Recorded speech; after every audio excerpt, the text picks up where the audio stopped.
Safety was top of mind in Austin during this week's city council meetings. From police oversight to staffing to the homeless crisis, agenda items were focused on creating solutions to problems affecting the city. Here to talk about some of the solutions is District 6 council member Mackenzie Kelly. Thank you so much for joining us. Thank you so much for having me. Mackenzie, back in May, voters passed Prop A, which gives more authority to the city's oversight office. Yesterday, Council passed a resolution for the city manager to look into some Office of Police Oversight policies. What will that accomplish? Well, ultimately, the goal of this resolution was to create more oversight over the police department in the city of Austin.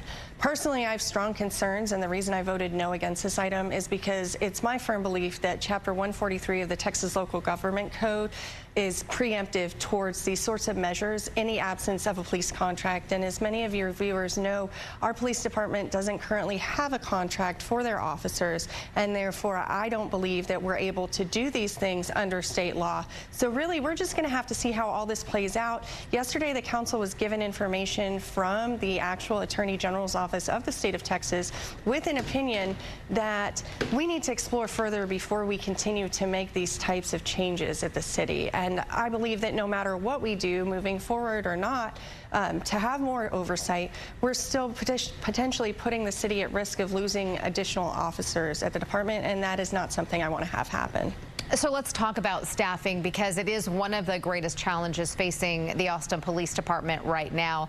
The city is hoping to ease some of the strain with a new reserve force. What kind of responsibilities will they have? How will they help? Well, that's a great question. So there's been a lot of talk about the reserve force in our community and what those officers are going to do. So we did approve the appointments of the reserve force at yesterday's council meeting, and they will be working special events. And those special events are unique to Austin. We have ACL, we have South by Southwest, to name a couple. The officers will be working barricades and ensuring the safety of those events, much like the regular officers would be doing. However, they're just appointed to work those special events and not do any additional police officer duties. These are all officers who left the department in good standing and actually recently came back and completed a miniature type academy to get caught back up on their certifications and what the new rules and regulations of the department and what their responsibilities are going to be. I'm very excited about this reserve force because it doesn't add any additional burden to our budget. The reserve force will be paid for by the special event promoters for that purpose. A final question. We're moving on to the homeless crisis now. The marshalling yard opened its doors in August. It's already full. What is the city doing to increase capacity? How are things going there? So I understand there was a meeting on Wednesday. I was not there. It was a public health committee meeting. But from what I was told, we were told as a city that there are 200 individuals who are experiencing homelessness currently at that marshalling yard.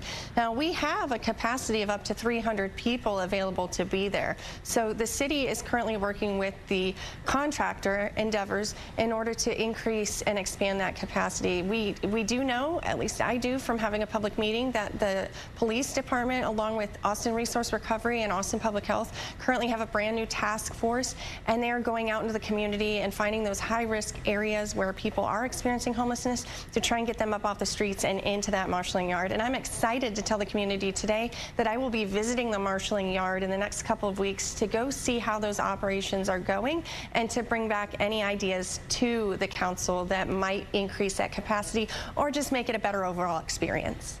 All right, we are out of time, but District 6 council member Mackenzie Kelly, thank you so much for sharing your time and your perspective with us tonight. Thank you for having me.